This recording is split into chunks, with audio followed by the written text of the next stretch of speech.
सबसे पहले तो समर जी, आपका हमारे कार्यक्रम में बहुत बहुत स्वागत है। धन्यवाद। और एक बहुत ही महत्वपूर्ण दिशा में आप काम कर रही हैं, जिसे हम कह सकते हैं कि नारी सशक्तिकरण के आप प्रयास कर रही हैं और नारी हिंसा को खत्म करने के लिए और नारी को उनके अधिकारों के लिए काम कर रही है ना। जी हाँ, बिल्कुल। तो हम सबसे पहले बात करना चाहते हैं कि आपने ये जो निर्भया फाउंडेशन की शुरुआत की है, जो उसकी स्थापना की है, उसके पीछे मूल मकसद क्या है? देखिए, पहले जो हमारा एनजीओ था जिसका नाम निर्भया फाउंडेशन है, इससे पहले इसका नाम मध्य प्रदेश अनुसूचित जाति विकास एवं कल्याण समिति था। और इसके अंतर्गत हम सभी वर्गों की महिलाओं के लिए और पुरुषों के लिए काम करते थे। इसमें हमारा मेन ये था कि हम उनको वोकेशनल ट्रेनिंग प्रोवाइड करते थे और ट्रेनिंग के बाद हम जो है उनको कुछ ऐसी वोकेशनल ट्रेनिंग होती थी जो जॉब ओरिएंटेड रहती थी। तो मेन फोकस हमारा वो ही था। बट धीरे धीरे ऐसा रहा कि महिलाओं के क्षेत्र में हम लोगों का ज्यादा प्रभाव रहा क्योंकि उनके पास जॉब रहती नहीं है। तो हमारा फोकस धीरे धीरे उन पे बढ़ा और मैं 2009 में इससे जुड़ी। मेरे हस्बैंड का वो फाउंडेशन है ये। तो 2009 में मैं इससे जुड़ी और मैंने कुछ कोर्सेज इसमें इंट्रोड्यूस करे, जैसे ब्यूटिशियन के कोर्सेज।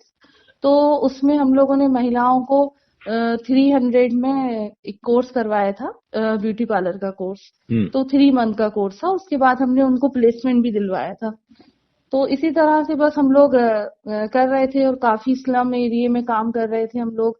हमारा मेन जो था वो ये शामला हिल्स पे, कृष्णा नगर, शाहजहांबाद के स्लम एरिया, मतलब पुराना भोपाल जो है वो हमारा टारगेट ग्रुप था और वहां पर हम लोग काम कर रहे थे। इसी के चलते हम लोग महिलाओं से बात करते थे, उनकी काउंसलिंग करते थे, उनसे एक जुड़ाव बनता गया। तो महिलाओं को भी ऐसा लगा कि कोई एक संस्था है जो हमारे दुख दर्द सुनती है। और बस ये सिलसिला ऐसे ही आगे बढ़ता गया और आज हम लोग निर्भया आश्रय गृह चला रहे हैं, जो इसी तरह से घरेलू हिंसा से पीड़ित महिलाओं के लिए एक आश्रय गृह है। तो निर्भया आश्रय गृह का जो आपका प्रारूप है, वो किस प्रकार का है? उसमें किस प्रकार की गतिविधियां शामिल होती हैं और इसके पीछे मूल मकसद क्या है?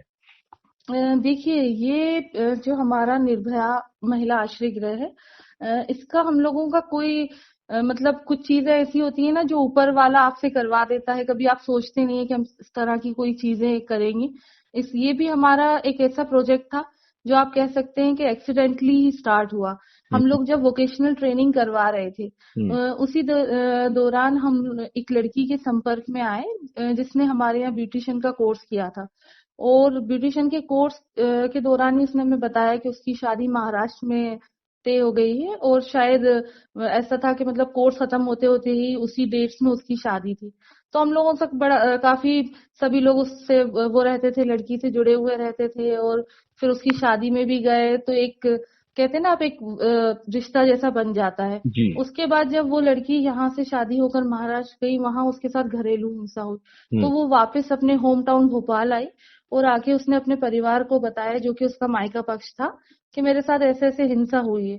तो क्योंकि उसके पिता थे नहीं और वो लोग बहुत ही निम्न परिवार से थे, भैया भाभी के साथ उसकी माँ रहती थी। हम्म। तो वो भाभी ने उसको घर में एंट्री नहीं होने दी कि अभी शादी हो गई, चली गई, फिर से घर वापस आ रही है। तो उसकी मदर जो थी उस बच्ची को लेकर हमारे सेंटर पर आई और बताया कि मैडम ऐसा ऐसा है और इसको वहां से भगा दिया है हम्म। और अब आप हमारी हेल्प करिए, इसमें रिपोर्ट और ये सब दर्ज करवा दीजिए। तो हम्म। फिर हम लोग शामला हिल्स थाने पर गए और हमने वहां जाके सारी परेशानी बताई। फिर वहां के जी। टीआई ने हमारी हेल्प करी और महाराष्ट्र में फोन करके उन्होंने उसके पति से बात करी। तो क्या होता है कि इसमें एकदम एफआईआर करते नहीं है, क्योंकि ये केस जो होते हैं हम्म। इसमें काउंसलिंग होती है ताकि परिवार टूटे नहीं। जी। तो उसके पति ने 15 दिन का समय मांगा कि हम 15 दिन में, वो 10 से 15 दिन में आएगा महाराष्ट्र से, कुछ पैसे वो कर ले ताकि किराया और सारी चीजें।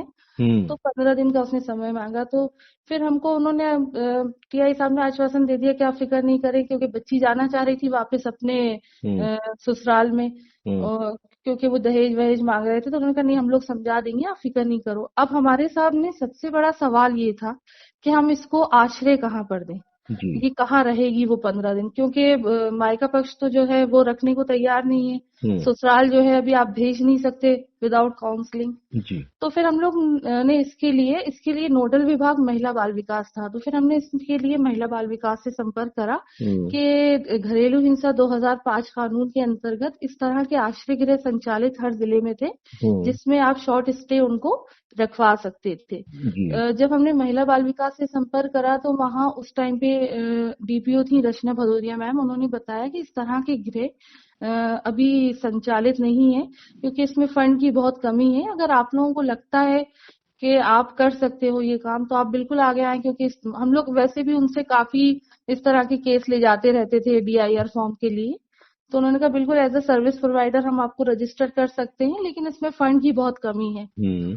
तो हमारे सामने लड़की थी, हमको रखना ही था उसको। तो हमने कहा मैम ठीक है आप ये कर दीजिए। तो हमारा जो सेंटर था तो फर्स्ट उसी को हम लोगों ने कन्वर्ट करा एज अ शेल्टर होम, और वो हमारा अल्पकालीन जिसको शॉर्ट स्टे होम कहते हैं उसके रूप में हम लोगों ने वो स्टार्ट किया।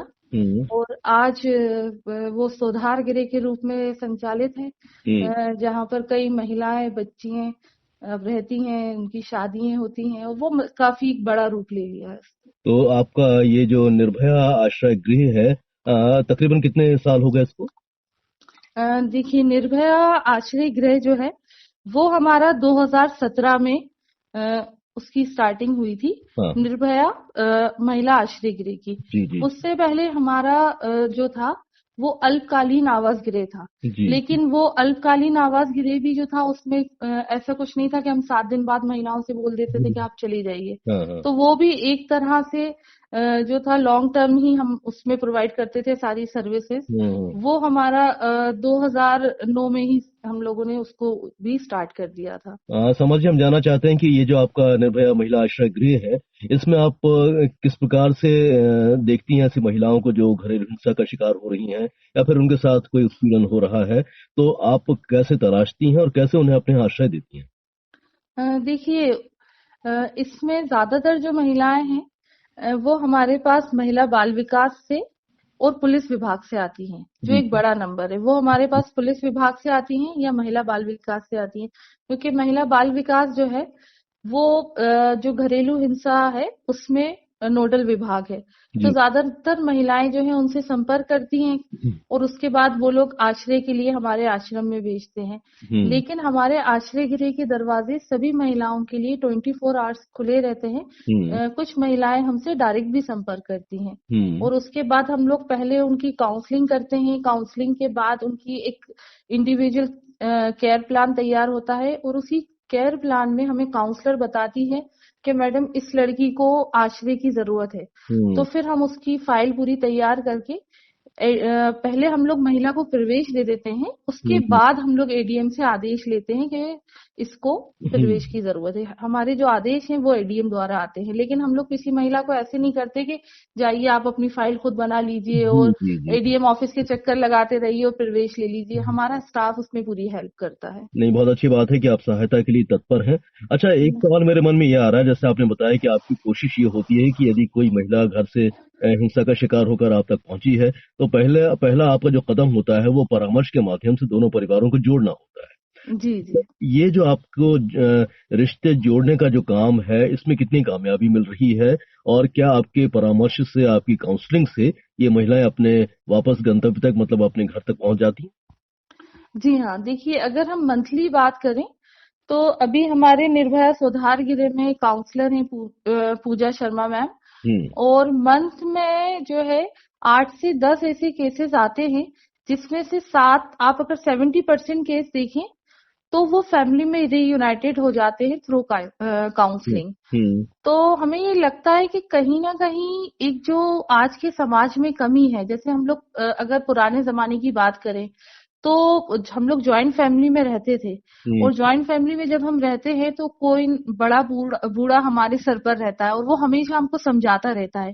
वही जो समझाइश है वही हम देखते हैं कि परामर्शदात्री के रूप में हम लोग प्रोवाइड कर रहे हैं, क्योंकि बहुत छोटी, कई बार तो ऐसा होता है कि आपको सुनने में लगता है कि इतनी बड़ी प्रॉब्लम थी नहीं, बहुत छोटी छोटी सी बातों पर जो है परिवार टूटने की नौबत आ जाती है। लेकिन अगर आप उनको प्राइमरी स्टेज पे ही काउंसलिंग करके दोनों को अपनी अपनी गलतियों का एहसास दिलवा दें तो बहुत सारे घर टूटने से बच जाते हैं। तो वही हमने देखा है कि प्राइमरी स्टेज पर हम उन चीजों को सॉल्व कर सकते हैं अगर महिला के साथ किसी तरह का उनके साथ अगर शारीरिक हिंसा नहीं हो रही है। मतलब शारीरिक हिंसा इन द सेंस कि ऐसा नहीं कि महिला के साथ बहुत ज्यादा मारपीट कर रहे हैं, जलाने की कोशिश कर रहे हैं, तो फिर हमारे लिए उनका फ्यूचर प्लान उस घर में जो है बहुत अनसेफ रहता है। तो वो परसेंटेज भी हम लोग देखते हैं, निकालते हैं कि इनके लिए घर वापस जाना कितना सेफ और कितना अनसेफ रहेगा। लेकिन प्राइमरी स्टेज में मैं देखती हूँ छोटी मोटी जो चीजें होती हैं वो काउंसलिंग से सॉल्व हो जाती हैं और टचवुड माध्यम से आप सॉल्यूशन निकालने की हाँ,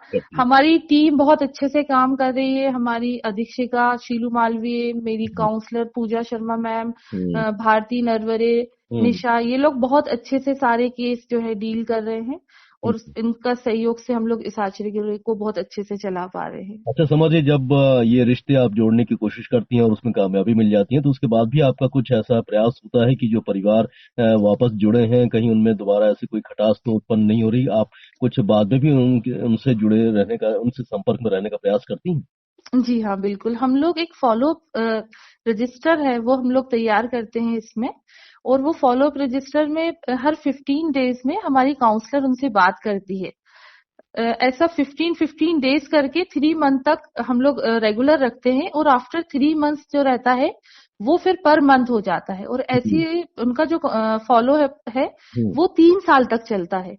अगर उस बीच में उस महिला से हमारा संपर्क टूट जाता है, हम लोगों को जानने से पहले ये बात बता देते हैं कि देखिए अगर हमसे आपका संपर्क टूटेगा तो हम जो भी संबंधित थाना वहां पर लगेगा उनसे संपर्क करेंगे। क्योंकि कई बार ऐसा होता है ना कि पति ले जाने के बाद डरा देते हैं कि नहीं मैडम से बात मत करना बिल्कुल।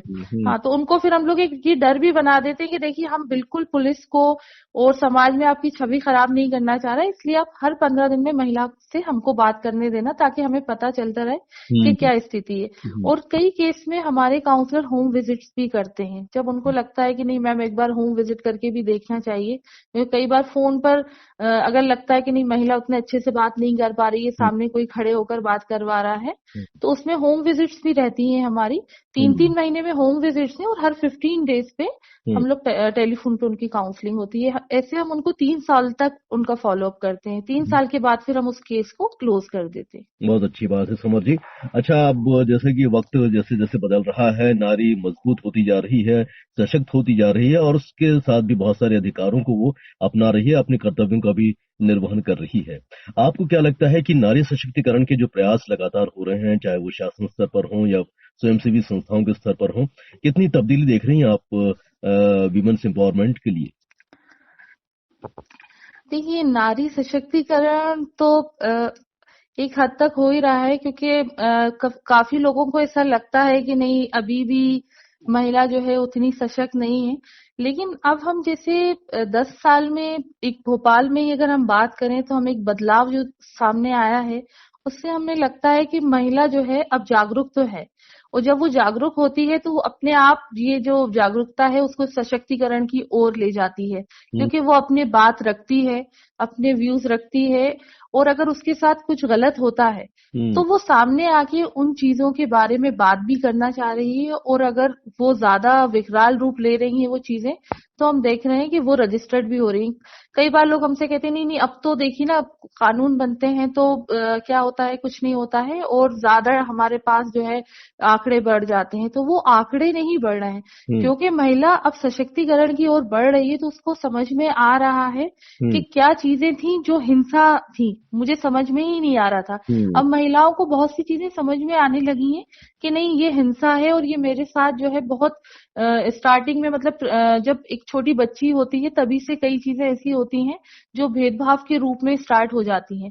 तो अब वो जो बच्ची है या वो जो महिला है वो सामने खड़े होके उन चीजों के लिए एक सवाल खड़ा कर रही है, और यही मैं कहूंगी सशक्तिकरण है। अगर आंकड़े बढ़ रहे हैं तो उसका मतलब भी ये है कि वो आंकड़े नहीं बढ़ रहे हैं, वो चीजें रजिस्टर्ड हो रही हैं, वो FIR हो रही हैं, वो DIRs हो रही हैं। इसलिए हमको ऐसा लगता है के आंकड़े बढ़ रहे हैं। आंकड़े पहले भी वैसे ही थे, लेकिन महिलाएं जो है सामने आकर शिकायतें नहीं करती थी। अच्छा समर जी, आपको निर्भया महिला आश्रय गृह को संचालित करते हुए कितनी संतोष की अनुभूति हो रही है, और इस दायरे को आगे बढ़ाने के लिए आपकी और कौन कौन सी एक्टिविटीज पर आप फोकस कर रही हैं?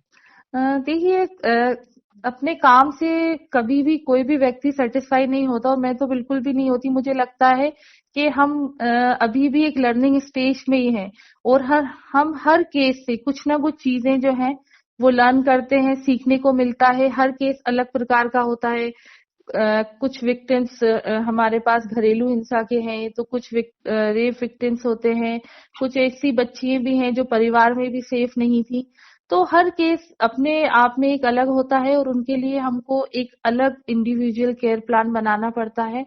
तो हमें हमेशा यही लगता है कि हम हर बार कुछ ना कुछ नया सीखने को मिलता है और उनके लिए नया करने को मिलता है।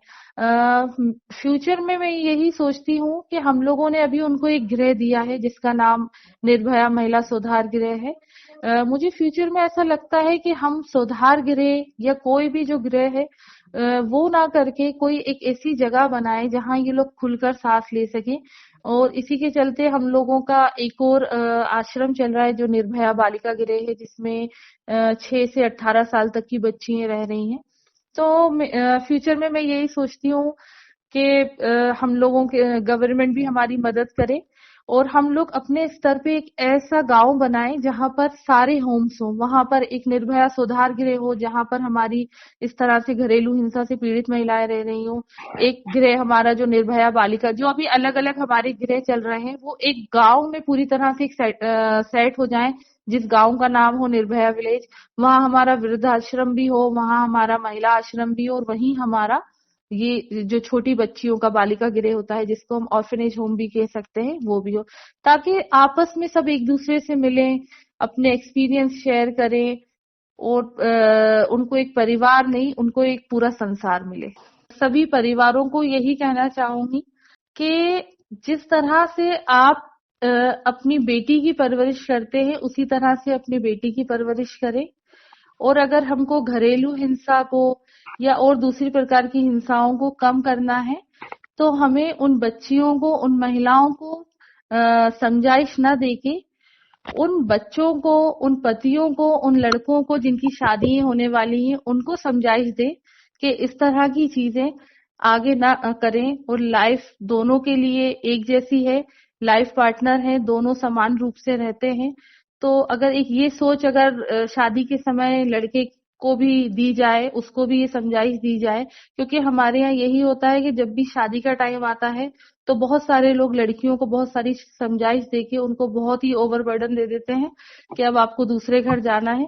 तो वही सारी समझाइश भी अगर आप अपने बेटे को भी दें, तो मुझे लगता है कि हम लोग घरेलू हिंसा से पूरी तरह से मुक्त हो जाएंगे। Thank you so summer much. जी, आपसे मैं ये और पूछना चाहता हूँ, यदि कोई आपसे संपर्क करना चाहता है, अपनी कुछ आपसे सलाह लेना चाहता है, तो उसके लिए अपना संपर्क सूत्र भी बता दें और नंबर भी बता दें अपना। जी, मेरा नंबर है 9424485736। आप इस पे संपर्क कर सकते हैं। और आप हमारे निर्भया सुधार गृह में भी डायरेक्ट संपर्क कर सकते हैं।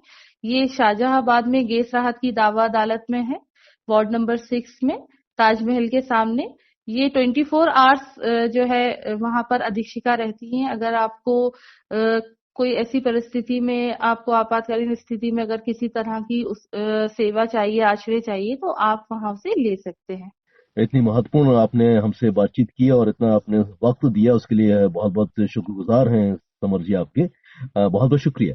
Thank you so much.